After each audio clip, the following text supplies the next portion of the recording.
Welcome to જ્ઞાન GPSC મિત્રો. હાલમાં તમે જાણો છો કે યુપીએસસીની મેન્સની એક્ઝામ ચાલે છે, જેની અંદર કાલે મતલબ કે શનિવારે GS1નું એક્ઝામ થઈ હતી. GS1નું પેપર થયું હતું. GS1ની અંદર હિસ્ટ્રી, સોસાયટી અને ભૂગોળ આ 3 સબ્જેક્ટ આવે છે. આજે આપણે હિસ્ટ્રીના સવાલોનું એનાલિસિસ કરજો કે કેવા ટાઈપના સવાલો પૂછાણા હતા, શું લખવું, કઈ રીતના એનો આન્સર બનશે. પ્લસ આ સવાલો આપને બેઠા જીપીએસસીમાં ઘણીવાર પૂછાય છે. તો આજે હું તમને એની ચર્ચા કરીશ હિસ્ટ્રીના સવાલોની. ઠીક છે. તો પહેલો પ્રશ્ન છે આપણી સામે, ઋગ્વેદ કાળની અંદર અને ઉત્તર વૈદિક કાળની અંદર જે સમાજ અને આર્થિક ક્ષેત્રમાં જે પરિવર્તન આવે છે એને આપણે અહીંયા દર્શાવવાનું છે. શું કરવાનું છે? દર્શાવવાનું છે. ઠીક. હિન્દીમાં સવાલ છે, ઇંગ્લિશમાં સવાલ છે, પણ મેં તમને ગુજરાતીમાં સમજાવ્યું. ઠીક કે ભાઈ ઋગ્વેદ કાળની અંદર અને ઉત્તર વૈદિક કાળની અંદર જે સમાજ અને આર્થિક ક્ષેત્રે જે પરિવર્તન આવે છે એને દર્શાવવાનું છે. સમજ પડી? તો સૌથી પહેલા તો આપણે એ સમજીએ કે ભાઈ ઋગ્વેદ કાળનો સમય અને ઉત્તર વૈદિક કાળનો સમય. તો ઋગ્વેદનો કાળનો જે સમય છે જેને આપણે માનીએ છીએ 1500 ઈસવીસન થી લઈને 1000 ઈસવીસન પૂર્વ. 1500 ઈસવીસન પૂર્વ થી લઈને 1000 ઈસવીસન પૂર્વ.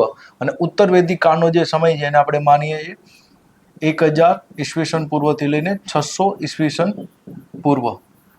તો આની અંદર જે મેજર ચેન્જ આવે છે એને બતાવવાના છે, કયા ક્ષેત્રમાં? સમાજની અંદર અને અર્થવ્યવસ્થાના ક્ષેત્રમાં, આર્થિક ક્ષેત્રે. તો પહેલા આપણે જો આર્થિક ક્ષેત્રની વાત કરીએ તો એવું માનવામાં આવે છે કે ઋગ્વેદ કાળની અંદર જે જીવન હતું એ ભટકતું જીવન હતું. શું હતું? જીવન ભટકતું. જેના લીધે આવકનો જે મુખ્ય સ્ત્રોત છે એ હતું પશુપાલન. શું હતું? પશુપાલન. પડી સમજ? અને પશુપાલનની અંદર સૌથી વધુ જે કોઈ પશુની ચર્ચા હોય તે કઈ છે? ગાય. એના લીધે આપણે આ સમયમાં ઋગ્વેદની અંદર જેટલા બી રાજાના નામ ને બધું જાણવા મળે છે તે એમાં ગૌ શબ્દ વધારે યુઝ થાય છે. ઠીક. કયો શબ્દ યુઝ થાય છે? ગૌ. જેમ કે ગોપતિ, ગોધૂમ, ગોધુલી. તો આ બધા શબ્દોનો ઉપયોગ થાય છે. આની ઉપર મેં ડિટેલની અંદર વિડીયો બનાવેલો છે, તમે જોઈ શકો છો. વૈદિક કાળનો જે મેં વિડીયો બનાવેલો છે એની અંદર આની ઉપર બધું મેં ચર્ચા કરેલી છે. ઠીક.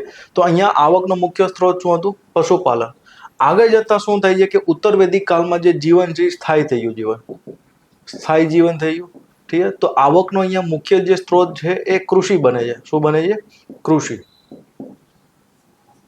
સમજ પડી? ઠીક. આની ઉપર આપણે ચર્ચા ઓલરેડી કરેલી છે. બીજું કે આ સમયની અંદર આપણે ઘણા બધા પ્રકારના કર જોવા મળે છે. શું જોવા મળે છે? કર. ઠીક. જેમ કે બલિ નામનો કર. ઠીક. આ જે બલિ નામનો કર હતો એ સ્વેચ્છાએ આપવામાં આવતો, કારણ કે આવકનો સ્ત્રોત તમારો કોઈ પરમેનન્ટ નથી.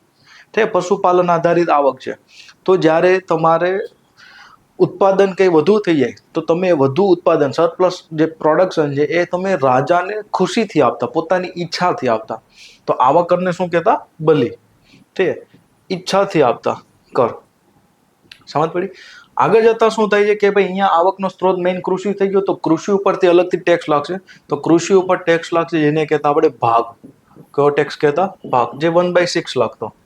ઠીક. અને અહીંયા જે બલિ જે છે એ થઈ જશે ફરજિયાત. કેવું થઈ જશે? ફરજિયાત. પડી સમજ? બીજું કે આ સમયની અંદર આપણે ઋગ્વેદ કાળમાં પણી નામના વ્યાપારીઓની માહિતી મળે છે. કેની? પણી નામના વ્યાપારી. તો એવું કહેવાય છે કે આ પણી નામના જે વ્યાપારી છે એ ગાયોને એને લઈ જતા, તો એના લીધે યુદ્ધ થતું. એવું લખ્યું છે ઋગ્વેદની અંદર. તો પણી નામના વ્યાપારીની ચર્ચા જોવા મળે છે આપણે અહીંયા. ઠીક. આગળ જતા આ પણી ઉપરથી સિક્કો આવશે પર્ણ નામનો. ઠીક. પર્ણ નામનો એક આહત સિક્કો આવશે. ઠીક. એની ચર્ચા આપણે કરેલી છે. ઉત્તર વૈદિક કાળમાં શું થાય છે કે અહીંયા જે વ્યાપાર છે એની અંદર અલગ અલગ સંઘ બને છે, શ્રેણીઓ બને છે. ઠીક. સંઘ અને શ્રેણી કોને કહેવાય ને આપણે હિસ્ટ્રીના લેક્ચરમાં ડિટેલમાં ચર્ચા કરેલી છે. ઠીક. તો અહીંયા ગ્રુપ બને છે, વ્યાપારીઓના ગ્રુપ, શિલ્પીઓના ગ્રુપ. ઠીક. બીજી બાજુ કે આ સમયની આપણે નિષ્ક નામના સિક્કાનો ઉલ્લેખ મળે છે. કેવા? નિષ્ક નામના સિક્કા. ઠીક. કૃષ્ણ નામનો એક ઓર સિક્કો છે, એની માહિતી મળે છે. આ સમયમાં આપણે શતમાન, નિષ્ક, ઠીક, સુવર્ણ વગેરે ટાઈપના સિક્કાઓની માહિતી મળે છે. એક વસ્તુ યાદ રાખવાની એ છે કે આપને ઋગ્વેદિક કાળ કે ઉત્તરવેદિક કાળના કોઈ સિક્કા મળ્યા નથી. આ બધું આપણી પાસે સાહિત્યક સ્ત્રોતના આધારે માહિતી છે. બીજું એ છે કે ભાઈ ઋગ્વેદ કાળની અંદર આપને કોઈ નગરોની ચર્ચા જોવા મળતી નથી. ઠીક છે. હા, પણ આપને 20 નામના વિસ્તારોની ચર્ચા જોવા મળે છે. 20 એટલે કે એક પ્રકારે ગામોનો સમૂહ. ઠીક. અને એનો જે અધ્યક્ષ હતો એને આપણે કહેતા વિસ્પતિ. શું કહેતા? વિસ્પતિ. આ સમયની અંદર ઉત્તરવેદિક કાળની અંદર આપણે ઘણા બધા શહેરોની ચર્ચા મળે છે, જેમ કે કુરુ, મથુરા, જે પાંચાલની કેપિટલ હતી મથુરા, ઠીક છે, બનારસ જેને એ લોકો કાશી કહેતા એ સમયમાં, મગધની અંદર જે રાજગીરી છે એ અંગ, જેની કેપિટલ છે ચંપા. તો આ બધી માહિતી મળે છે આપને ઉત્તરવેદિક કાળમાં. અને આ બધાનો ઉલ્લેખ આપને સતપથ બ્રાહ્મણ ગ્રંથ, ઐત્રેય બ્રાહ્મણ ગ્રંથમાંથી માહિતી મળે છે કે આ બધા શહેરો હતા. મતલબ કે ધીમે ધીમે અહીંયા નગરીકરણ થાય છે. આપણે શું થાય છે? નગરીકરણ. અને આગળ જતા 6ઠી સદી ઈસવીસન પૂર્વમાં આપણે જોશું દ્વિતીય નગરીકરણ. તો એની શરૂઆત ક્યાંક ને ક્યાંક અહીંથી થાય છે, ઉત્તરવેદિક કાળથી. ઠીક છે. આ સમયની અંદર ધાતુની વાત કરીએ તો સુવર્ણ, ઠીક છે, અયસ્ક નામના ધાતુની માહિતી મળે છે. અયસ્ક એટલે કે અહીંયા તાંબુ. કયું છે? તાંબુ.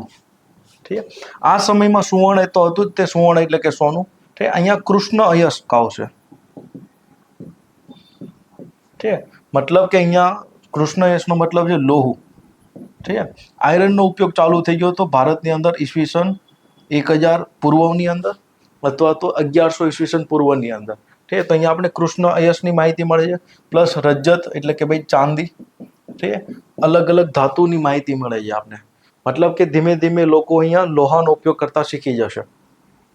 પડી સમજ? તો અહીંયા આપને ઋગ્વેદ કાળથી લઈને ઉત્તરવેદિક કાળમાં ઘણા બધા ચેન્જ જોવા મળે છે આર્થિક ક્ષેત્રની અંદર. ઠીક. વિડીયોની અંદર આપણે લેક્ચરમાં બતાવેલું છે ઓલરેડી ડિટેલમાં. બીજી બાજુ આપણે સમાજની વાત કરીએ, સામાજિક પરિવર્તન. ઠીક છે. તો ઋગ્વેદ કાળની અંદર જે સમાજ હતો એ મોટા ભાગે 3 ભાગોમાં વિભાજિત હતો એવું માનવામાં આવે છે. ઠીક છે. બ્રાહ્મણ છે, ક્ષત્રિય છે અને સામાન્ય પ્રજા. 3 ભાગમાં વિભાજિત હતો. સમજ પડી? અને આ બધું વિભાજન જે હતું એ કર્મના આધારે હતું. શેના આધારે હતું? કર્મના આધારે. ઠીક છે. ભાઈ તમે જો ટીચિંગ કરો, ભણાવો છો તો તમે બ્રાહ્મણ છો. પ્રશાસન સાથે જોડાયેલા છો તો તમે ક્ષત્રિય છો. પણ એવું કહેવાય છે કે ઉત્તરવેદિક કાળની અંદર સમાજના 4 ભાગ પડી ગયા: બ્રાહ્મણ, ક્ષત્રિય, વૈશ્ય અને શૂદ્ર. ઠીક. અને આ જે વર્ણ વ્યવસ્થા ઊભી થઈ, શું થઈ? વર્ણ વ્યવસ્થા આવી. સમજ પડી? અને આગળ જતા એવું કહેવાય છે કે અહીંયા જે કર્મના આધારે હતી એ ધીમે ધીમે જન્મના આધારે થઈ જશે.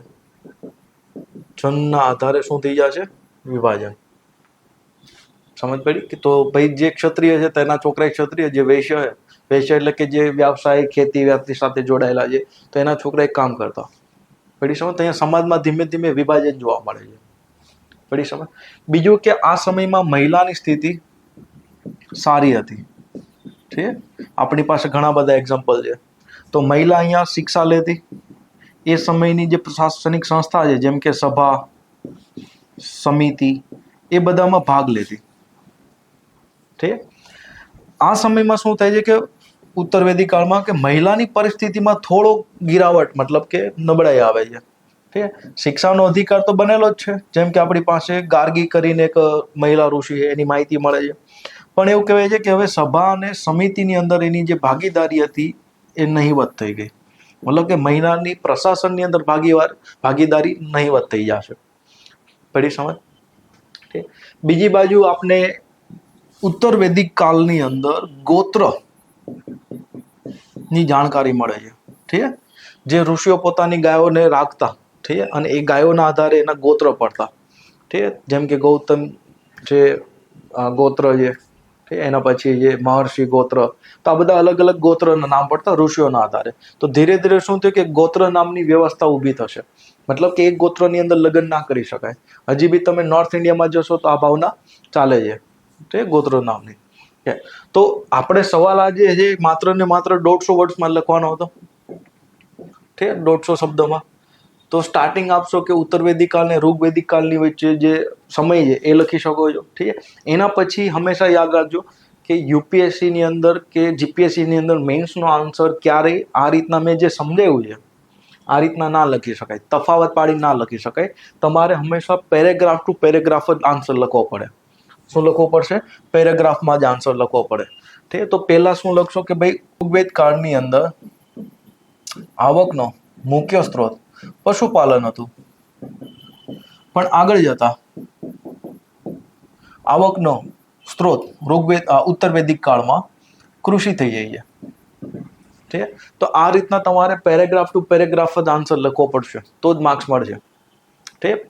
તફાવત પાડીને પેલું બોક્સ બનાવી લખવું એ બધું સ્કૂલમાં અને કોલેજમાં ચાલે, ઠીક. અહીંયા તમે ના લખી શકો, અહીંયા પેરેગ્રાફ ટુ પેરેગ્રાફ જ આન્સર જશે.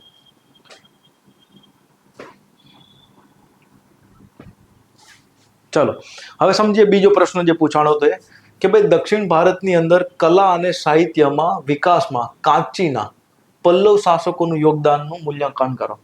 આ બેઠો સવાલ એકવાર જીપીએસસીએ પોતાની મેન્સની અંદર પૂછેલો છે, ઠીક, કે પલ્લવોનું કલા અને સાહિત્યમાં પ્રદાન અને ભારતીય સંસ્કૃતિના વારસામાં સૌથી આકર્ષક પાસાઓમાંનું એક છે, મૂલ્યાંકન કરો. સમજ પડી? એ તો તમે બધા જાણો છો કે ભાઈ અનુગુપ્ત કાળની અંદર જો હું મેપ બનાવું આ રીતના ભારતનો, તો એક બાજુ અહીંયા હર્ષવર્ધનનું શાસન હતું, એક બાજુ અહીંયા ગુજરાતની અંદર મૈત્રેક લોકો બેઠા હતા, ઠીક. મહારાષ્ટ્ર અને કર્ણાટકની એરિયાની અંદર ચાલુક્ય બેઠા હતા, ઠીક. વાતાપી ચાલુક્ય હતો તો બદામી ચાલુક્ય કહે છે આપણે, ઠીક. અને કાંચીવાળા ક્ષેત્રની અંદર અહીંયા પલ્લવો બેઠા હતા. કયા બેઠા હતા? પલ્લવ. અને પલ્લવ અને ચાલુક્ય વચ્ચે એક લાંબા ટાઈમથી સંઘર્ષ ચાલતો હતો.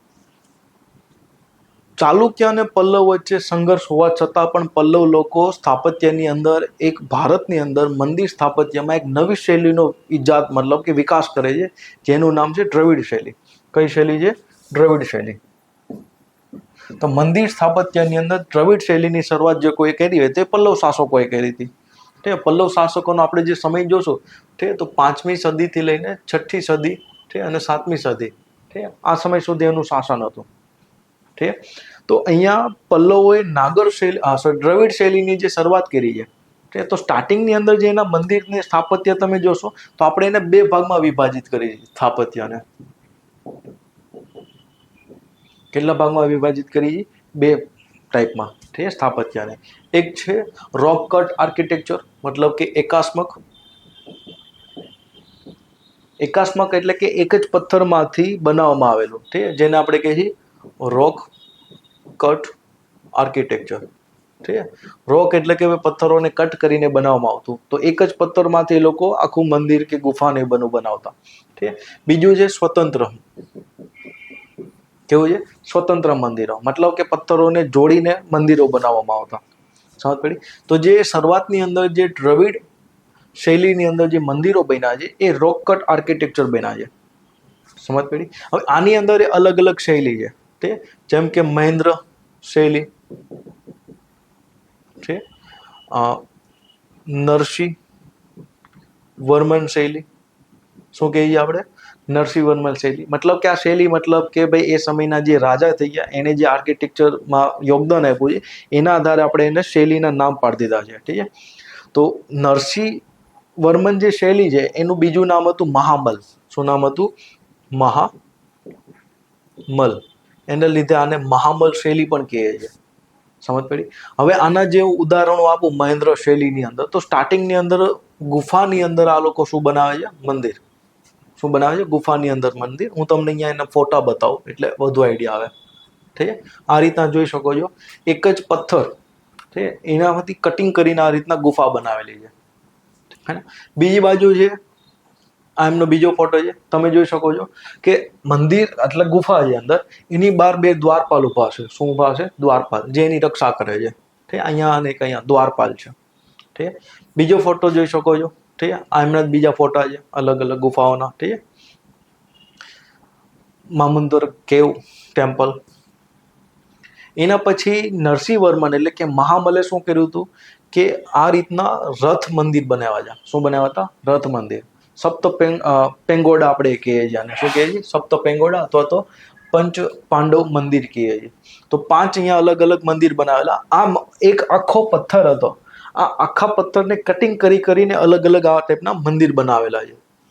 સમજ પડી? હવે આ મંદિરની તમે આ જે શિખર છે, ઠીક, એક પ્રકારે જે આપણે શિખર કહીએ છીએ, ઠીક, દ્રવિડની અંદર વિમાન કહેવાશે. તો જોશો તો ધીમે ધીમે તમને અહીંયા દ્રવિડ શૈલીનો ઉદ્ભવ જોવા મળે છે. શું જોવા મળે છે? દ્રવિડ શૈલીનો ઉદ્ભવ. ઠીક. તો આ રીતના એને અલગ અલગ સિમ્પલ મંદિરો બનાવેલા છે. આ બધા એક જ પથ્થરમાંથી બનેલા છે. મતલબ કોઈ એક્સ્ટ્રા પથ્થર બહારથી એડ કરવામાં આવ્યો નથી. પડી સમજ? આ એમને ફોટા છે. બીજું છે કે નરસિંહ વર્મનના સમયની અંદર તે અર્જુનનો પ્રાયશ્ચિત કરીને, મતલબ કે પ્રાયશ્ચિત, એના માટે એક પથ્થર ઉપર આખી ડિઝાઇન બનાવવામાં આવેલી છે. આમાં એવું કહેવાય છે કે પાંડવ લોકો જ્યારે યુદ્ધ પછી જ્યારે વનવાસ માટે નીકળે છે, યાત્રા માટે, ઠીક છે, તો આ સ્થળે આવ્યા હતા. અને આ સ્થળે એવું કહેવાય છે કે માતા ગંગા ખુદ સાક્ષાત અવતરિત થયા હતા. તો આ જે તમને પટ્ટો દેખાય છે ને, ઠીક, તો અહીંયા શું થાય છે કે લોકો પ્રાર્થના કરે છે, એના લીધે અવકાશમાંથી ગંગા માતા પ્રગટ થાય છે. ઠીક. તો આ જે જગ્યા છે એને કહીએ છીએ આપણે અર્જુનનો પ્રાયશ્ચિત. સમજ પડી? તો આ એક જ પથ્થર ઉપર આખું બનેલું છે. અને એની બાજુમાં તમે જોશો તો અહીંયા તમને ગુફા દેખાશે. શું દેખાશે? ગુફા.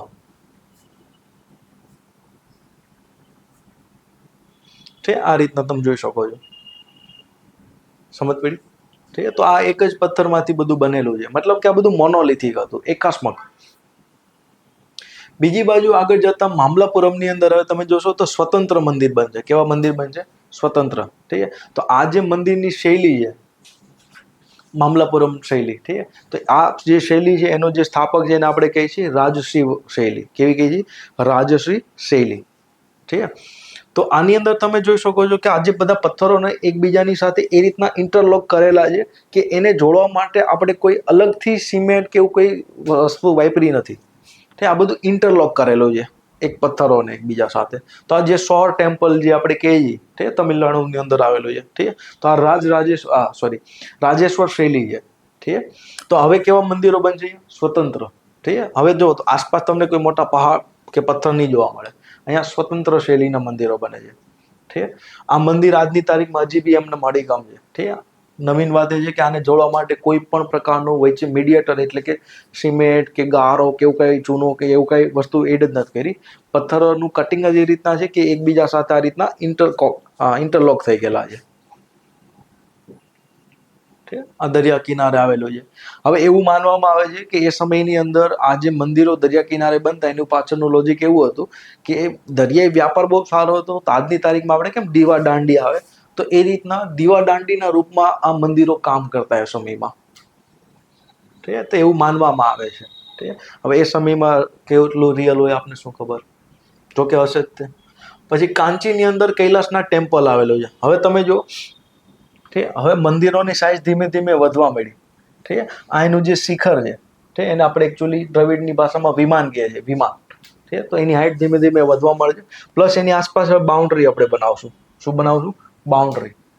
ઠીક. જો કે પ્રોપરલી નહીં હોય, ધીમે ધીમે આપણે એને બાઉન્ડ્રી બનાવશું. ઠીક. તો એક વસ્તુ યાદ રાખજો કે પલ્લવ આર્કિટેક્ચરની અંદર દ્રવિડ શૈલીની હજી શરૂઆત જ થાય છે. તો અહીંયા આપણે ખાલી વિમાન જ જોવા મળશે. શું જોવા મળશે? વિમાન. ગોપુરમ જોવા નહીં મળે. ગોપુરમનું જે ઉદ્ભવ વિકાસ કરવાવાળા વ્યક્તિ છે એ બધા ચોલ શાસકો હતા. કોણ હતા? ચોલ શાસકો. ઠીક. તો આ જે કૈલાસનાથનું ટેમ્પલ મંદિર છે, કૈલાસનાથ ટેમ્પલ મંદિર, એ બનાવ્યું છે નંદીવર્ધન નામના શાસકે. એના લીધે આને નંદીવર્ધન શૈલી પણ કહે છે. શું કહે છે? નંદીવર્ધન શૈલી. ઠીક. એનું એક બીજું મંદિર છે, ઠીક, કાંચીપુરમનું વૈકુંઠધામ ટેમ્પલ. ઠીક. હવે તમે જોઈ શકો છો કે આ ટેમ્પલની અંદર બહારથી પ્રોપરલી પ્રોટેક્શન માટે દિવાલો બનવા મળી. શું બનવા મળી? દિવાલો. ઠીક. અને આ દિવાલો ઉપર અહીંયા તમને મૂર્તિઓ જોવા મળશે. અલગ અલગ દેખાય છે મૂર્તિઓ. ઠીક. તો આ મૂર્તિઓની અંદર આપણે ક્યાંક ને ક્યાંક અમરાવતી શૈલીનો પ્રભાવ જોવા મળે છે. મૂર્તિકલાની જે 3 શૈલી છે મહત્વની, એમાંની એક અમરાવતી જે શૈલી છે એનો પ્રભાવ પણ આપણે અહીંયા જોવા મળે છે. પડી સમજ?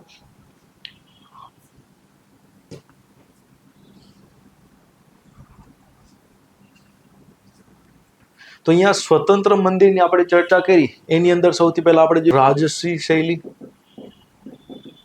એના પછી નંદી વર્ધન શૈલી. તો હવે આ લોકો પોતાના સ્વતંત્ર મંદિર બનાવશે. ઠીક, એક્ઝામ્પલ આપ્યા આ લોકોનું સૌર મંદિર, ઠીક, આનું હતું કૈલાસનાથ ટેમ્પલ કે વૈકુંઠધામ ટેમ્પલ. ઠીક, તો અહીંયા સ્વતંત્ર બને છે. સમજ પડી? તો અહીંયા તમારે આન્સર લખવાનો થાય તો આ રીતના તમે ફ્રેમ કરી શકો છો. પ્લસ અહીંયા તમે લખશો કે ભાઈ દ્રવિડ શૈલીની જે શરૂઆત કરી પણ એને પરાકાષ્ઠાએ મતલબ કે ચરમસીમાએ લઈ જશે કોણ? ચોલ શાસકો. અને ચોલની આગળ હજી બી જે વિજયનગરના સામ્રાજ્યના શાસકો છે એ ઓર આગળ લઈ જશે દ્રવિડ શૈલીને. પડી સમજ? ઠીક, તો સવાલ શું કહે છે કે ભાઈ દક્ષિણ ભારતના જે કલા સાહિત્યની અંદર વિકાસમાં કાંચીના પલ્લવોનું યોગદાન. તો કલા તો જોઈ લીધું, હવે સાહિત્યની અહીંયા ચર્ચા કરીએ આપણે. ઠીક, તો સાહિત્યની અંદર આ સમયમાં ઘણા બધા લેખકો થઈ ગયા જે તમિલ ભાષાને પ્રોત્સાહન આપશે, તમિલ સાહિત્યમાં મોટું યોગદાન આપે છે. ઠીક, જેમાંના એક કવિ છે જેનું નામ છે દંડી. કયા કવિ છે? દંડી. ઠીક, ભારવી છે. ઠીક, ખુદ એક ચોલ શાસક હતો જેનું નામ હતું મહેન્દ્રવર્મન.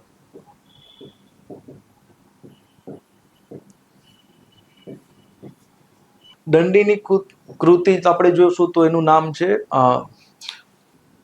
10 કુમાર ચરિત્ર. ભારવીનું જે કૃતિ છે એનું નામ કીર્તાર્જુનિયમ.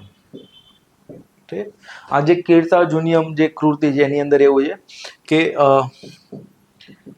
કિરાત અને અર્જુન. ઠીક, તો એવું કહેવાય છે કે ભાઈ અહીંયા એક જે શિકારી બનીને ખુદ ભગવાન શિવ આવે છે. ઠીક, અને અર્જુનને અભિમાન હોય છે કે મારી સિવાય કોઈ સારી રીતનો તીર ના ચલાવી શકે. તો જે ભગવાન શિવ છે કિરાતનો અવતાર લઈને આવે છે. ઠીક, અને અહીંયા અર્જુનની સામે યુદ્ધ કરે છે અને અર્જુનને હરાવે છે અને અર્જુનનું અભિમાન તોડે છે. ઠીક, તો એની ઉપર જે કાવ્ય લખ્યું છે એનું નામ શું છે? કીર્તાર્જુનિયમ. પડી સમજ? તો જે કોણે લખ્યું છે? ભારવી નામના કવિએ. ઠીક છે. બીજું છે કે મહેન્દ્રવર્મન, જેને ખુદ એક શાસક બી હતો, જેને મત વિલાસ પ્રહસન નામનું પુસ્તક લખ્યું છે. મત વિલાસ પ્રહસન. આની અંદર એને રમૂજી ભાષામાં મતલબ કે કટાક્ષ કરેલા છે. ઠીક, બૌદ્ધ ધર્મ માટે એવું કહેવાય છે કે બૌદ્ધ ધર્મ માટે એને કટાક્ષ કર્યો છે. કેવા? રમૂજી ભાષામાં. પડી સમજ? પ્લસ આ એ જ સમય છે પલ્લવનો કે ભાઈ આ સમયની અંદર દક્ષિણ ભારતમાં નૈનાર અને અળવાર નામના સંતો આવશે. નૈનાર એટલે કે શિવ ભક્તો અને અળવાર મતલબ કે વિષ્ણુ ભક્તો. અને આ લોકોએ ઘણા બધા પોતાના સાહિત્ય લખ્યા છે. ઠીક, હવે આ બધા સાહિત્ય આપણે નોર્મલી યાદ નહીં રહે, કારણ કે તમિલ વાળાને યાદ રાખવા અઘરા પડી જાય છે. તો આપણે તમિલ તો આવડતો નથી, તમિલ નામ યાદ રાખવા અઘરા છે આપણા માટે. તો આ લોકો શું કરે છે? સાહિત્ય ક્ષેત્રે એક મોટું યોગદાન આપે છે. એના લીધે આપણે શું કહીએ કે ભાઈ દક્ષિણ ભારતમાંથી જ ભક્તિ આંદોલનની શરૂઆત થઈ હતી. આગળ જતા આંદોલન મહારાષ્ટ્રમાં અને ઉત્તર ભારતમાં આવશે. ઉત્તર ભારતમાં આવતા આવતા ઈસવીસન 1500 સુધી ટાઈમ લાગશે. ઠીક, તો 7મી સદીમાં જે દક્ષિણ ભારતમાં જે ભક્તિ આંદોલનની શરૂઆત થાય છે એ ક્યાંક ને ક્યાંક જોશો તો પલ્લવ શાસકોની અંડર જ થઈ હતી. ઠીક, તો નૈનાર સંતો અને અલવાર સંતોએ ઘણું બધું સાહિત્યને યોગદાન આપ્યું છે. સમજ પડી? તો આન્સર આપણે 150 શબ્દોમાં જ લખવાનો છે. ઠીક, તો આપણે શું કરશું કે પહેલા તો કલા ઉપર ચર્ચા કરી દઈશું, આર્કિટેક્ચર ઉપર 1-2 એક્ઝામ્પલ આપી દઈશું. ઠીક, શરૂઆત શું આપશું કે ભાઈ દ્રવિડ સ્થાપત્યની શરૂઆત પલ્લવ શાસકોએ કરેલી છે ને એ બધું. ઠીક, એના પછી આપણે સાહિત્ય ઉપર થોડુંક લખી લઈશું 4-5 લીટી, એટલે 150 શબ્દ આપણા કમ્પ્લીટ થઈ જાય. ચાલો, હવે સમજીએ નેક્સ્ટ પ્રશ્ન કે જે પૂછાણો છે આધુનિક ભારત ઉપરથી, કે એ કયા કારણો એવી ઘટના હતી કે જેના લીધે ભારત છોડો આંદોલન શરૂ થયું અને આના પરિણામો શું હતા. ઠીક, આની ઉપર ઘણી વાર સવાલ પૂછાઈ ગયા છે. ઠીક, ઓલરેડી. તો ભાઈ ભારત છોડો આંદોલનની જે શરૂઆત હતી એ 8 ઓગસ્ટ 1942માં ગ્વાલિયર ટેંક બોમ્બેમાં શરૂઆત થઈ હતી. ઠીક, 9 તારીખે બધાની ધરપકડ થઈ ગઈ હતી. પણ જે મહત્વના જે કારણો હતા એ આપણે અહીંયા લખવાના છે. ઠીક, અને એનું પરિણામ લખવાનું છે. તો કારણો એ હતા. ઠીક, હવે આને હું આંતરરાષ્ટ્રીય સંબંધો સાથે જોડું, મતલબ કે આંતરરાષ્ટ્રીય ઘટનાઓ સાથે આપણે જોડી. ઠીક, તો ગુજરાતની અંદર આપણે ડૉક્ટર ધારેયા કરીને એક ગ્રંથિમા બોર્ડના બહુ મોટા લેખક છે મોડર્ન હિસ્ટ્રી ઉપર, તો હું એને સોર્સ તરીકે અહીંયા લઉં તો એમનું માનવું છે કે આંદોલન પાછળના ઘણા બધા કારણો હતા. ઠીક છે. એમાંનું તો એક કારણ એ જ હતું કે આની પહેલા જે ક્રિપ્સ મિશન આવ્યું હતું એને જે ભલામણો આપી હતી એનાથી કોંગ્રેસ અને મુસ્લિમ લીગ ખફા હતી. શું હતું? ક્રિપ્સ મિશનના લીધે મુસ્લિમ લીગ અને કોંગ્રેસ ખફા હતી, કારણ કે ક્રિપ્સે ઓફર આપી હતી કે ભાઈ અમે તમને આઝાદી યુદ્ધ પછી જે World War II ચાલે છે એના પછી અમે તમને આપશું ડોમિનિયન સ્ટેટસ. શું આપશું? Dominion status. તો આનો સખત વિરોધ કર્યો તો કોંગ્રેસે, અને એના લીધે જ બાપુએ શું કીધું હતું કે આ તો એક એવો ચેક છે કે જેની તારીખ તો વહી ગઈ છે, પ્લસ એ જે બેંક છે એ ડૂબી ગયેલી છે. ફરી સમજ. મુસ્લિમ લીગે વિરોધ કર્યો હતો કે ભાઈ ક્રિપ્સ મિશનમાં તમે કીધું કે અમે લઘુમતીનું ધ્યાન રાખશું, એ અમને બહુ ગમ્યું, પણ આમાં કે પાકિસ્તાનનો ઉલ્લેખ કર્યો નથી, એટલે થેન્ક્સ બટ નોટ થેન્ક્સ. તો મુસ્લિમ લીગે અહીંયા શું કર્યો હતો? વિરોધ કર્યો હતો. સમજ પડી? તો ક્રિપ્સ મિશનનું નિષ્ફળ જેવું. તો એના લીધે શું થાય છે કે ગાંધી બાપુના વિચારોમાં પરિવર્તન આવે છે.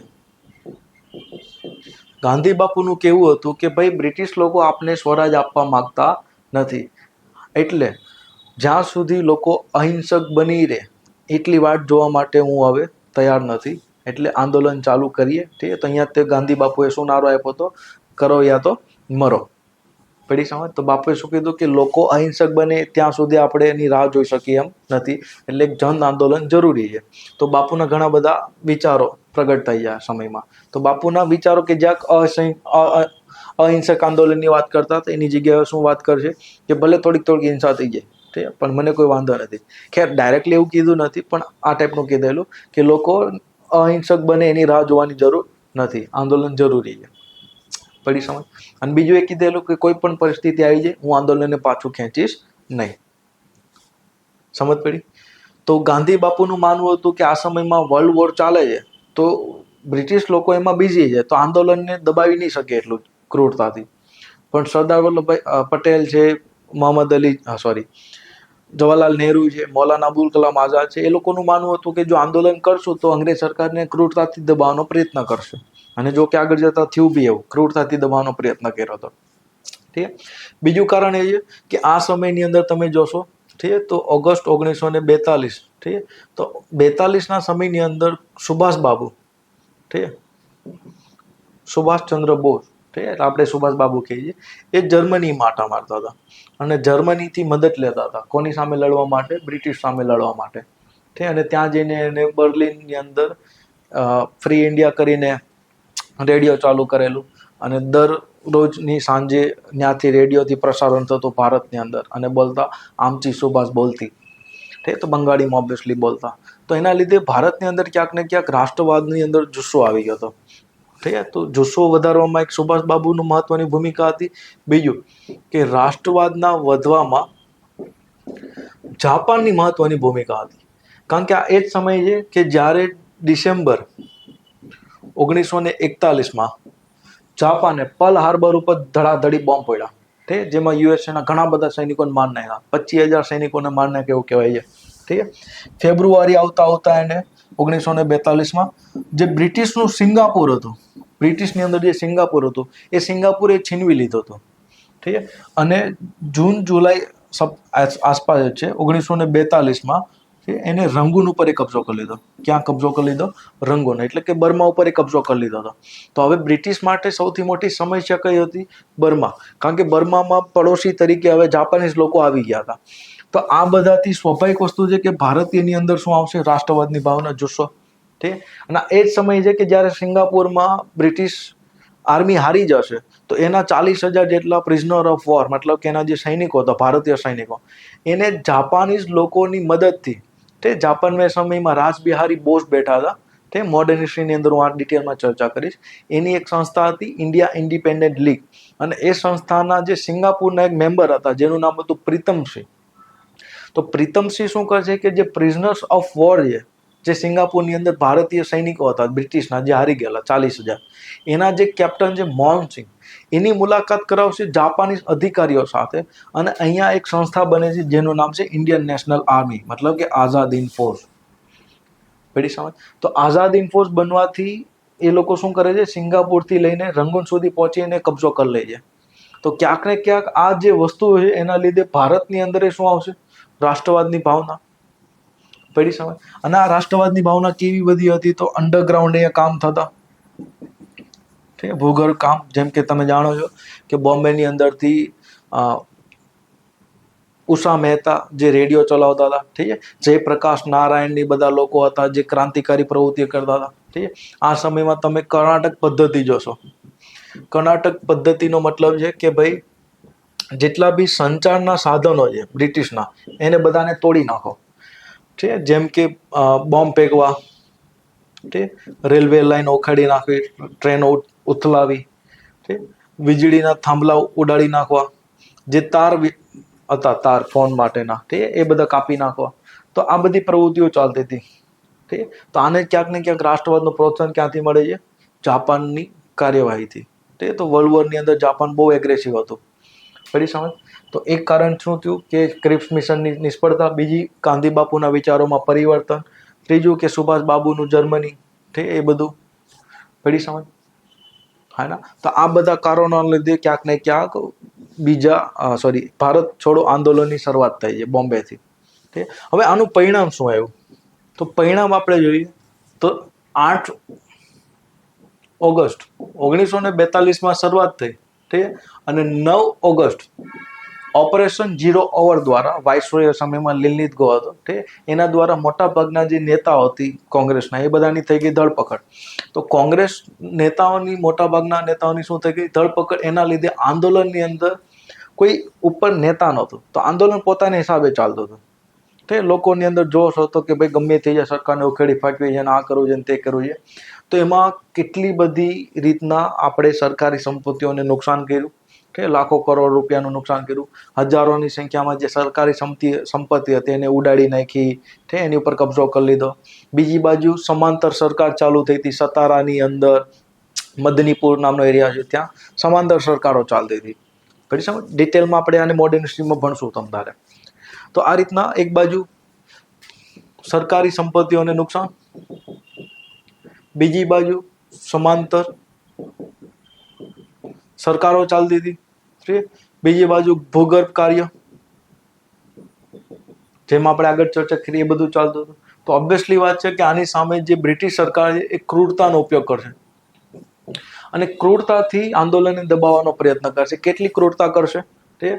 તો આ લોકો વિમાનમાંથી ગોળીઓ છોડતા, ઠીક. શૂટ એન્ડ સાઇડનો ઓર્ડર હતો, જેટલા બી બાર રોડ ઉપર દેખાય એને મારવાનો, ઠીક. તો હજારોની સંખ્યામાં લોકો મરી જશે અહીંયા, ઠીક, વિમાનથી ગોળીઓ ચલાવતા. પ્લસ આ લોકોએ રસ્તા ઉપર ટેન્કો ઉતારી દીધા હતા, ઠીક.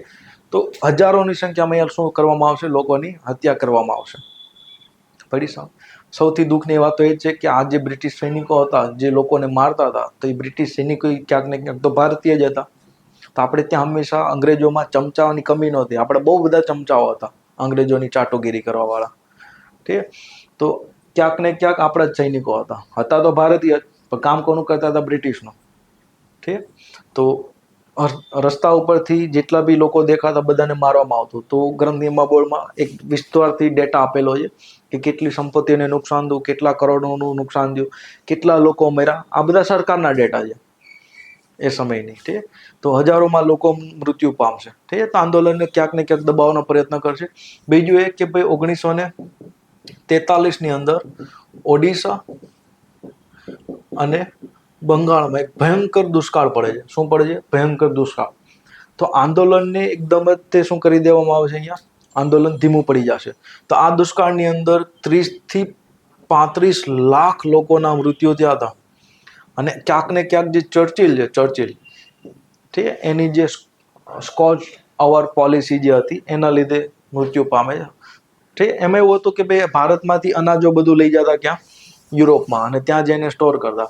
તો અહીંયા લોકો ભૂખા રહી ગયા, ઠીક. તો લાખોમાં લોકો મરી જશે.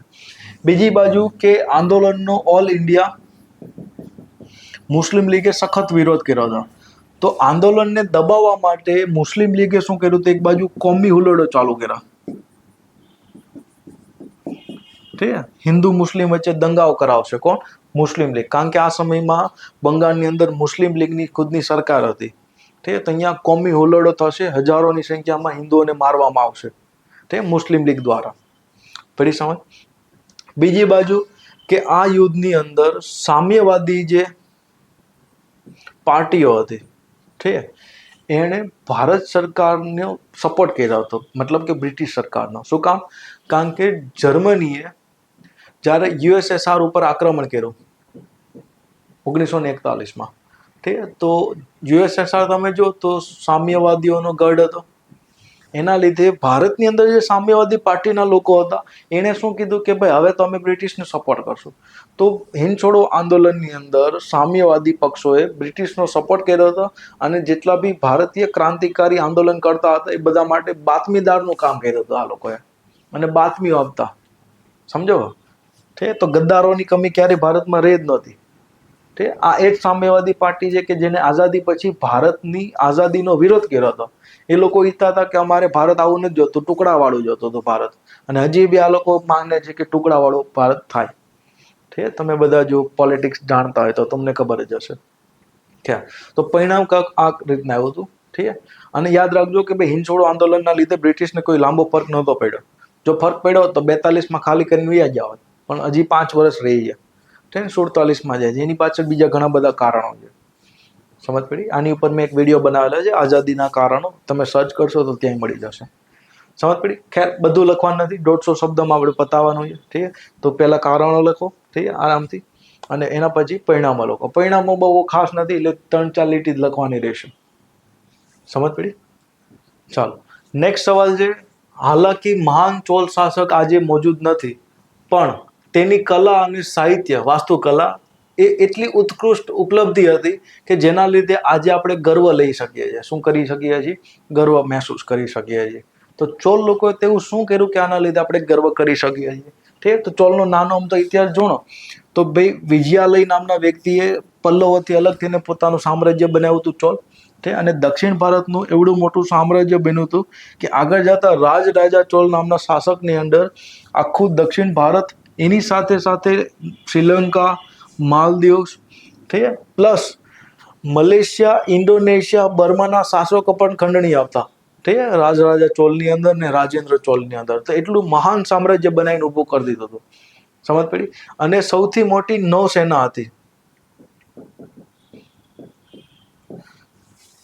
નેવલ પાવર બહુ પાવરફુલ હતી. એટલી બધી હતી તે એવું કહેવાય છે કે રાજા ચોલ અને રાજેન્દ્ર માટે જે બંગાળની ખાડી એક તળાવ હતું, નાનું હતું. તો હજારોની સંખ્યામાં અહીંથી સૈનિકો આમ ત્યાં મૂવમેન્ટ કરાવી શકતા હતા. અને એવું કહેવાય છે કે જહાજોની અંદર એ લોકો હાથીઓ ભરીને લઈ જતા બીજા દેશોમાં આક્રમણ કરવા માટે. તો વિચાર કરો કેવડા જહાજો હતા. તો નેવલ પાવર બહુ પાવરફુલ હતું. ઠીક, હવે આ નેવલ પાવર બનાવવા પાછળનું એક લોજિક એ હતું કે ભાઈ એ સમયમાં ચાઇનાનો સારો એવો ટ્રેડ રૂટ હતો. તો ચાઇનાનો એટલો ધંધો સારો હતો કે ચાઇનાના ધંધાને પલટી મારવા માટે, મતલબ કે એનો ધંધાને બંધ કરીને ભારતીય ધંધાને વધારવા માટે જે નેવલ રૂટ છે એની ઉપર કબજો કરવો જરૂરી હતો. એના લીધે તે ભાઈ શ્રીલંકા, માલદીવ આ બધા નેવલ રૂટના એક મહત્વના પાર્ટ હતા, જે આજની તારીખમાં છે. તો એની ઉપર કબજો કરવો જરૂરી હતો. પડી સમજ? તો નેવલ પાવર તો સારું હતું, તો ઇકોનોમી એટલી સારી છે, તો ઓબ્વિયસલી પૈસા એટલા બધા છે, તો આ બધા પૈસાનો યુઝ એ લોકો મંદિરો બનાવવામાં કરશે. તો જે પલ્લવ શાસકોએ શરૂઆત કરી હતી, ઠીક, દ્રવિડ શૈલીની, એ દ્રવિડ શૈલીને ચોલ શાસકો, ઠીક, ચરમસીમા ઉપર લઈ જશે. સમજ પડી? આર્કિટેક્ચરની અંદર. ઠીક, તો આ તમારો ઇન્ટ્રો થશે કે પલ્લવ શાસકોએ કે જે દ્રવિડ શૈલીની શરૂઆત કરી હતી, જેને ચોલ શાસકો ક્યાં લઈ જશે? એક ચરમસીમા ઉપર, અને ભવ્યથી ભવ્ય મંદિરોનું નિર્માણ કર્યું. ઠીક, જેને લીધે આજે આપણે એની ઉપર ગર્વ મહેસૂસ કરી શકીએ છીએ. ઠીક, તો કયા કયા મંદિરો બનાવ્યા હતા? તો પહેલા તો આપણે એની કલાની વાત કરી, વાસ્તુકલાની વાત કરી, પછી ગર્વની વાત કરી. ઠીક, તો આ સમયની અંદર આપણે જોઈ શકીએ કે શરૂઆતની અંદર આ તમે ટેમ્પલ જો. ઠીક, તો આ રીતના શિખર છે, ઠીક, જેને આપણે વિમાન કહીએ છીએ. ઠીક, તો પહેલી વાર અહીંયા થોડીક હાઇટવાળા વિમાનો બનતા ચાલુ થશે. ઠીક, આ મંડપ છે. ઠીક, આ એક્સ્ટ્રા મંડપ છે, અને એની આસપાસ તમે જો તો ચારે બાજુ દિવાલ છે. ઠીક, તો આ જે મંદિર છે એ સુંદરેશ્વર ટેમ્પલ કહેવાય છે. કયું મંદિર છે? સુંદરેશ્વર મંદિર. ઠીક, એવું કહેવાય છે કે સુંદર ચોલ નામના જે શાસક હતા એને બનાવેલું. ઠીક, તો શરૂઆત ક્યાંકથી થઈ હતી? અહીંથી આગળ જતા આ જે મંદિર છે, ઠીક, જેને આપણે કહીએ છીએ ચોલેશ્વર મંદિર. કયું કહીએ છીએ? ચોલેશ્વર મંદિર, જે વિજયાલય બનાવેલું. કોણે બનાવેલું? વિજયાલય. ઠીક, તો તમે જોશો કે ધીરે ધીરે જો અહીંયા મંડપ છે, મંડપ એની બહાર જશો તો ગર્ભગૃહ, ગર્ભગૃહની અંદર ઉપર જશો તો આ રીતના વિમાન, ઠીક છે, શું હે વિમાન. પડીશું અહીંયા જો તો બે દરવાજા ઉપર એક એક દ્વારપાલ ઉભા છે, ઠીક. હવે આ મોટા ભાગના શિવ મંદિરો હતા અને શિવ મંદિરની સામે એક્ઝેક્ટલી અહીંયા તમે જોઈ શકો નંદી છે. તો ધીરે ધીરે આ ટાઈપના મંદિરો બનતા જશે. પણ આગળ જતા જે રાજરાજા ચોલ છે, કોણ છે? રાજરાજા ચોલ, એને ભવ્યથી ભવ્ય મંદિરો બનાવ્યા, ઠીક. આ જે એનું મંદિર છે, ઠીક, એનું નામ છે રાજરાજેશ્વર મંદિર. કયું છે? રાજરાજેશ્વર મંદિર, જે રાજરાજા ચોલ અને એની બેન કુંદવઈ, ઠીક, એ બંને બનાવેલું છે, ઠીક. જો તમે PS1 પિક્ચર જોયું, PS2 તેની અંદર આવે છે કુંદવઈ, ઠીક, એની બેન, ઠીક, પિક્ચરમાં દેખાડે છે. તો આ મંદિર બનાવ્યું હતું. આ મંદિરમાં તમે જોઈ શકો છો, ઠીક, ચારે બાજુ દીવાર, ઠીક, એની આસપાસ બે દ્વારપાલ, ઠીક. મંદિરની અંદર જશો તો નંદી, નંદીની આગળ છે મંદિર. તો એવું કહેવાય છે કે અહીંથી જ પહેલી વાર ગોપુરમની શરૂઆત થઈ હતી. શેની શરૂઆત થઈ હતી? ગોપુરમની. જો કે આ ગોપુરમ થોડુંક તૂટી ગયેલું છે, તો આ એન્ટ્રી ગેટ છે ગોપુરમ, ઠીક. જેવા તમે અંદર જશો, ઠીક, તો અહીંયા આગળ આપણે જોયું કે નંદી છે, નંદી ત્યાં દાદર ચડ્યા, ઠીક. તો અહીંયા તમે જોઈ શકો છો આ આખો જે કક્ષ છે, ઠીક. આ છે મંડપ. મંડપ એટલે કે જ્યાં લોકો બેસીને પ્રાર્થના અને આરતીની કરી શકતા, ઠીક. એની અંદર જાશો એટલે ગર્ભગૃહ, ઠીક. ગર્ભગૃહમાંથી જોશો તો તમે ઉપર જશો તો આ શું હે? આખું વિમાન. શું હે? વિમાન. સમજ પડી? અને સૌથી હાઈએસ્ટ મતલબ હાઈટ વાળું મંદિર જે બનેલું આખા ભારતમાં પ્રાચીન સમયમાં, તો એ આ હતું. સમજ પડી? પ્લસ એની ઉપર જ્યાં એક આખો પથ્થર મૂકેલો છે અને એવું કહેવાય છે કે આ પથ્થરનો જે વજન છે એ 80 ટનનો વજન છે. કેટલા ટનનો પથ્થર છે? 80 ટનનો પથ્થર છે, ઠીક. તો એ પથ્થર કઈ રીતના ચડાવ્યો, ઠીક, એ પણ એક મહત્વનું છે, રહસ્યમય, ઠીક. બીજું કે આની ઉપર તમે જો ઘણી બધી કલાકૃતિઓ, ઝીણી ઝીણી કલાકૃતિઓ જોવા મળશે. પડે છે સમજ? હા ને? તો ચારે બાજુ દીવારોમાં કલાકૃતિ, અને આ એનું ગોપુરમ છે. ગોપુરમ મતલબ કે પહેલી વાર અહીંયા ગોપુરમની શરૂઆત થશે. ગોપુરમ એટલે કે એક પ્રકારે એન્ટ્રી ગેટ. સમજ પડી? તો ચોલની અંદર યાદ રાખજો કે શિખર હંમેશા ઊંચું હશે, વિમાન, ઠીક, અને ગોપુરમની હાઈટ નાની હશે. પણ આગળ જતા જે વિજયનગરના શાસકોએ શું કરશે કે શિખર મતલબ કે જે વિમાન છે એની હાઈટ ઓછી હશે ને ગોપુરમની હાઈટ ઊંચી હશે. જે પાંડ્ય શાસકો છે એ બી એવું કરશે, ઠીક. જે આપણે મીનાક્ષી ટેમ્પલ છે જોઈ શકો છો એક્ઝામ્પલમાં, છે. તો આ રીતના અહીંયા ગોપુરમની શરૂઆત થઈ હતી. ગોપુરમ તમે જો કેટલું કલાકૃતિ દર્શાવે છે.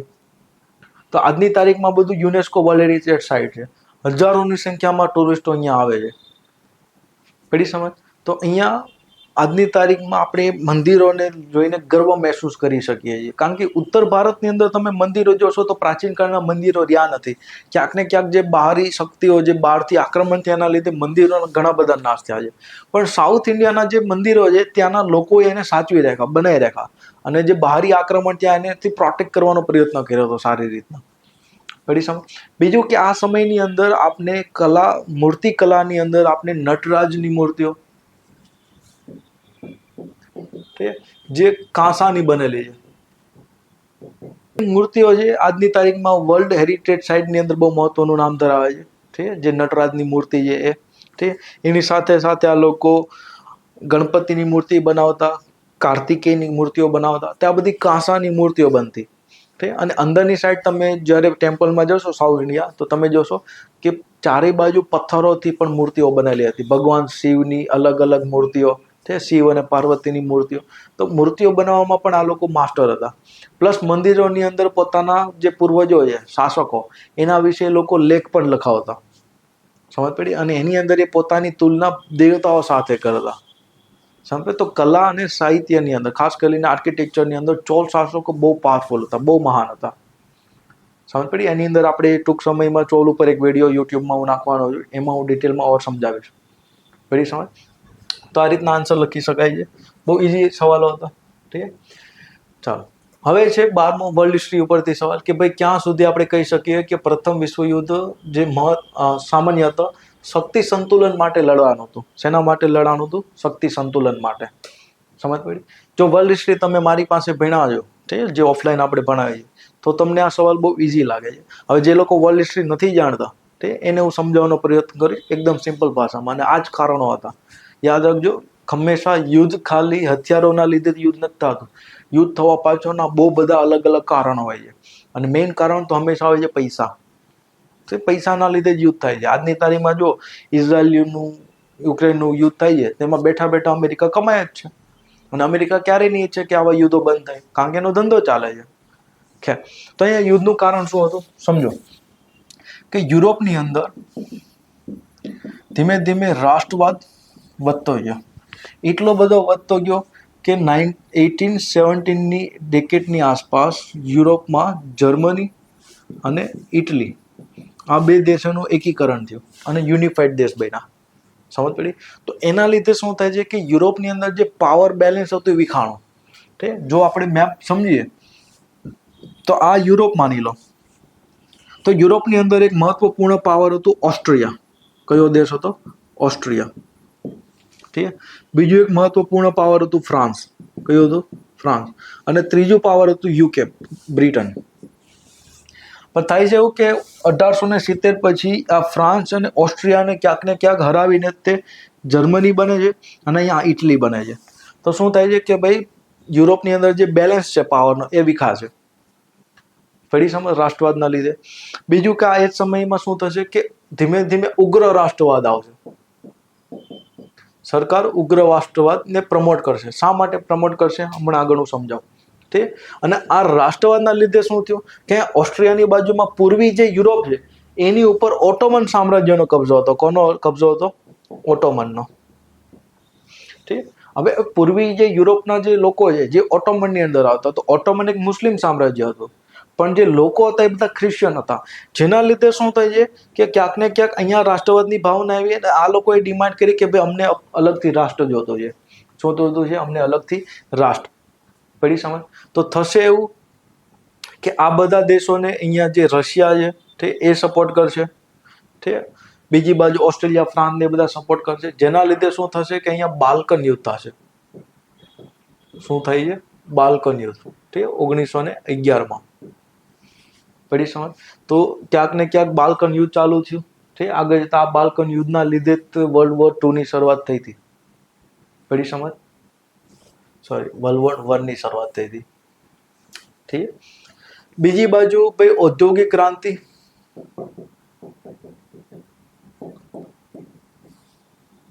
કે જે ઔદ્યોગિક ક્રાંતિ છે એ ચરમસીમા પર પહોંચશે. શરૂઆત થઈ હતી બ્રિટનથી, પણ 1850 સુધી આવતા આવતા આખા યુરોપમાં ફેલાઈ જશે.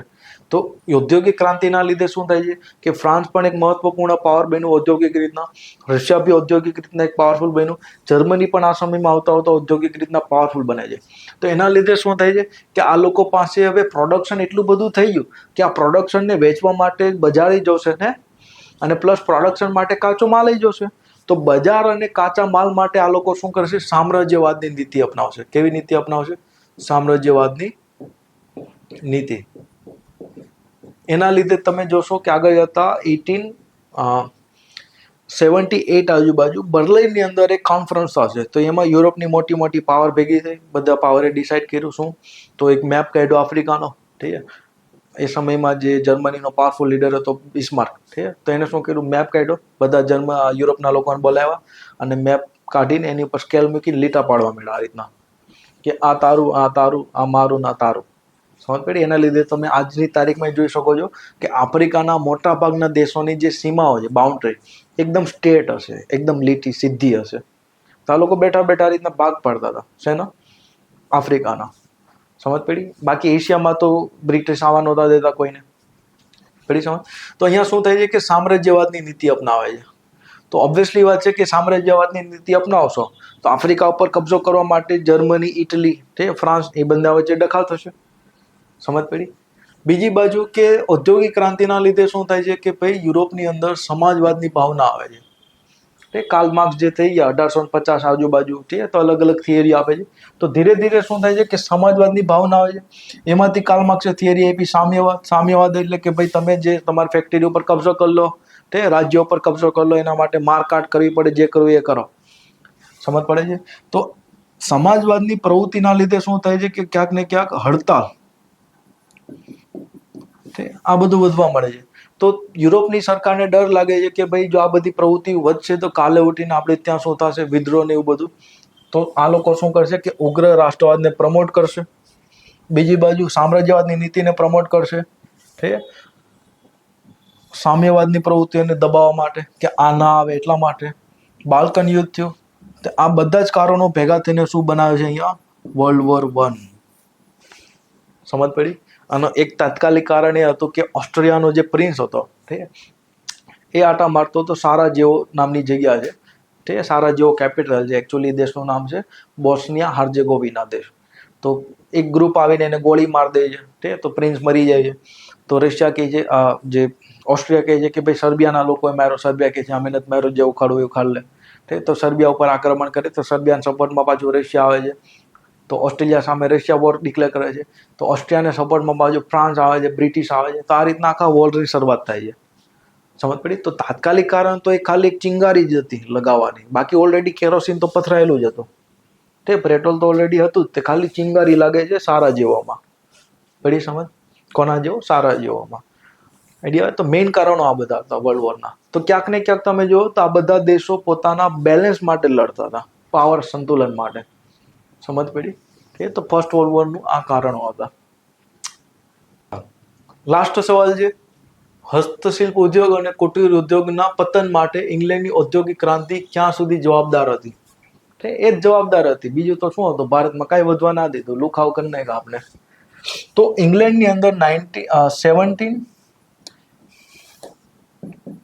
1780 પછી શું થાય છે કે ઔદ્યોગિક ક્રાંતિ આવે છે, ઔદ્યોગિક ક્રાંતિની શરૂઆત થાય છે.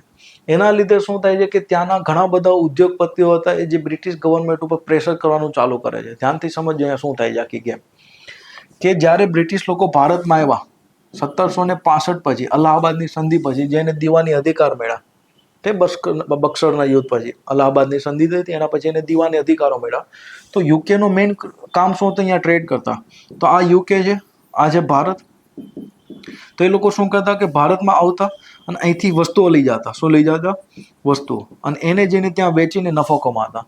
હવે એ વસ્તુઓ લેવા માટે અહીંયા શું કરતા? તો અહીંથી જ એ લોકો કર વસૂલતા, એ જ કરને અહીંયા લગાવતા, સામાન ખરીદતા સસ્તા ભાવે, અને એ જ સામાન લઈને ક્યાં વેચતા? યુકેમાં, યુરોપમાં, અને અઢળક પૈસા કમાતા. પડી સમજ? અને આ બધું કરવા માટે એ લોકોના એક કંપનીને ઈસવીસન 1600માં ચાર્ટર મળેલું. એ કંપનીનું નામ હતું ઈસ્ટ ઇન્ડિયા કંપની. પડી સમજ? હવે થાય છે એવું કે ઔદ્યોગિક ક્રાંતિના લીધે ઘણા બધા ઓર ઉદ્યોગપતિઓ અને ઘણા બધા ગ્રુપો આવશે જે ત્યાંની પાર્લામેન્ટની અંદર, સંસદની અંદર શું કરશે? પ્રેશર કરશે કે ભાઈ અમની ધંધો કરવાનો પરમિશન આપો. આ જે ઈસ્ટ ઇન્ડિયા કંપનીની મોનોપોલી છે ભારતમાં, એને તોડો. તો એના લીધે શું થાય છે કે એટલું બધું સંસદની અંદર લોબિંગ થાય છે કે 1813ની અંદર ચાર્ટર એક્ટ આવે છે. શું આવે છે? Charter act. અને આ એક્ટમાં શું કહેવામાં આવ્યું કે હવેથી ચાઇના અને ચા અને ચીન સાથે વ્યાપાર ખાલી ઈસ્ટ ઇન્ડિયા કંપની કરે છે, બાકી બધો વ્યાપાર બધા માટે ઓપન છે. તો અહીંથી બ્રિટિશની આર્થિક નીતિમાં શું આવે છે? પરિવર્તન. શું આવે છે? પરિવર્તન. તો શું થાય છે કે ઔદ્યોગિક ક્રાંતિ માટે જે કાચો માલ, ઠીક, સમજો હવે સિસ્ટમ શું થઈ. તો આ યુકે છે, આ છે ભારત. તો ભારતમાંથી શું કરશે કે હવે લોકો કાચો માલ લઈ જશે. શું લઈ જશે? કાચો માલ. અને બદલામાં શું કરશે કે ત્યાંથી રેડીમેડ માલ, જે મશીનોમાં બનેલો છે, એ આવશે. તો તૈયાર માલ ભારતમાં આવીને વેચશે અને ડમ્પ કરશે. એટલો સસ્તો માલ હતો કે એવું કહેવાય છે કે ભારતમાં જે થ્રેડ બનતા, મતલબ કે જે દોરા બનતા, એના કરતાં તો સસ્તામાં કપડું આવી જતું. તો ભારતીય જે હસ્તશિલ્પ ઉદ્યોગ, ખાસ કરીને કપડાનો ઉદ્યોગ, એ ધીરે ધીરે કેવો થઈ જશે? ઠપ થઈ જશે. પડી સમજ? હા ના? તો આ રીતના પોલિસી અપનાવશે. ઠીક. એના લીધે શું થશે? જો હવે ભારતને એને તૈયાર માલ વેચવા માટેનું એક બજાર મળી ગયું, ઠીક, અને કાચા માલ માટેનો એક સ્ત્રોત બની ગયો. સમજ પડી? તો આના લીધે શું થાય છે કે ઉદ્યોગો જે ભારતમાં હતા એ બધા પતન પામશે. તો પતન પામશે તો લોકો શું થશે? બેરોજગાર. હવે આ બેરોજગાર લોકો ક્યાં જશે? કૃષિ ક્ષેત્રમાં. પણ અહીંયા કૃષિનું શું થશે? વાણિજ્યકરણ. વાણિજ્યકરણ કે અહીંયા તમને મોટા ભાગે રોકડિયા પાકોનું ઉત્પાદન કરાવશે, જેમ કે શણ, કપાસ, ઠીક, ગળી, ચા, કોફી ને બધા. તો અહીંયા રોકડિયા પાકોનું પ્રોડક્શન વધી ગયું. તો અહીંયા કૃષિમાં જે લોકો ગયા તે તો ઓવરક્રાઉડેડ થઈ ગયું, મતલબ કે અહીંયા પ્રચંડ બેરોજગારી આવી, જરૂર નથી એના કરતાં વધુ લોકો આવી ગયા. તો થશે શું કે એક બાજુ કૃષિનું વાણિજ્યકરણ થયું, એટલે કે જે આપણા મુખ્ય પાકો છે, જે આપણો અન્ન લેતા ખાતા, એનું ઉત્પાદન શું થઈ ગયું? ઘટી ગયું. તો જરીકમ તો પણ દુષ્કાળ પડશે, તો ખાવાનું તો હતું જ નહીં. ઉપરથી આ લોકોએ જે રેતવારી મહાલવારીના નામે ટેક્સ વસૂલતા, એમાં ટેક્સમાંથી કંઈ વધતું નહીં. તો નાના અમથા દુષ્કાળમાં શું થશે કે લાખોમાં લોકો અહીંયા મરી જશે. શું થશે? લાખોમાં લોકો મરી જશે. પડી સમજ? હા ને. બીજું કે ભારતની સામે એને મુક્ત વ્યાપારની નીતિ અપનાવી. મુક્ત વ્યાપારની નીતિ એટલે સમજો કે ભારતમાં જે બી માલ આવે છે બહારથી, તો એની ઉપર 0% ડ્યુટી. કેટલી ડ્યુટી? 0%. પણ આ લોકોએ એટલા હરામી હતા બ્રિટિશ લોકો કે ભારતમાંથી જે માલ જતો યુકેમાં, એની ઉપર 400% ડ્યુટી હતી. કેટલી હતી? 400%. તો તમને કહેશે કે ભાઈ અમે ફ્રી ટ્રેડ કરશું, પણ તમારા માલને યુરોપમાં વેચાવા દેતા નહીં. ભલે ને ઔદ્યોગિક ક્રાંતિ યુરોપમાં આવી, પણ ત્યાંના અમુક એસ્થેટિક લોકો હોય ને કે અમે તો ભાઈ હાથનું બનેલું જ પહેરશું, પણ એ વસ્તુ 400% ડ્યુટી લાગી જતી, તો કેટલું મોંઘું પડશે. પડી સમજ? તો મુક્ત વ્યાપારના નીતિના નામે તમને અહીંયા ફ્રીમાં માલ આવશે, ડમ્પ કરશે, અને આપણો માલ જે ત્યાં જતો એ શું થશે? 400% ડ્યુટી ઉપર, એટલે વેચાશે નહીં. તો ધીરે ધીરે શું થશે કે આપણો જે હસ્તશિલ્પ ઉદ્યોગ છે ધીમે ધીમે પડી ભાંગશે. અને એટલી બધી બેરોજગારી આવશે કે એ બેરોજગાર બધા ક્યાં જશે? કૃષિ ક્ષેત્રમાં. અથવા તો બ્રિટિશ સેના જોઈન કરશે. પડી સમજ? અને કૃષિમાં શું થાય? વાણિજ્યકરણ. પડી સમજ? તો આ રીતના તમારો આન્સર બની જાવડો છે. તો ક્યાંક ને ક્યાંક આ બધાનું કારણ શું હતું? બ્રિટિશની ઔદ્યોગિક ક્રાંતિ. પડી સમજ? હા ના. ઠીક. તો આજના લેક્ચરથી ઘણું બધું તમને જાણવા મળ્યું હશે. તો આવું જ જાણવા માટે ઉપનયન જીપી સાથે જોડાયેલા રહો. મળશું આપણે નેક્સ્ટ લેક્ચર. જય હિન્દ.